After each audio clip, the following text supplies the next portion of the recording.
bilo kao ono što je uvijek stajalo u kupaonici, što je i onaj puder i kupka i namaže se bekutanom, malo se tu...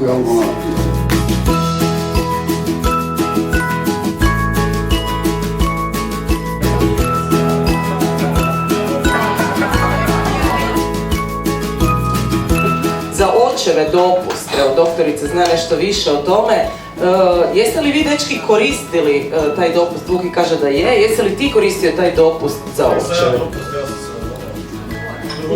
Molio, jel?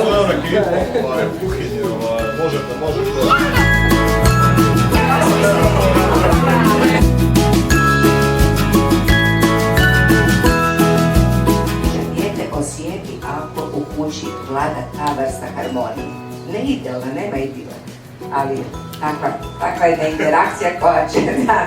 To je normalna dinamika. Tako. Kad osjećaju svega. I tata kad se pivalo, i kad je mama ovo, puno smo putovali, puno vremena, cijela ljeta smo provodili 24 sata dnevno zajedno. Tako da ono, znaš da je vrijedilo, da si, možda si mogao biti bolji što kaže Fabijan, ali mislim da ne, to je tako. Mi nekako duboko u sebi vjerujemo da zaista dajemo sve od sebe i da dajemo svu i vrijeme i ljubav koju imamo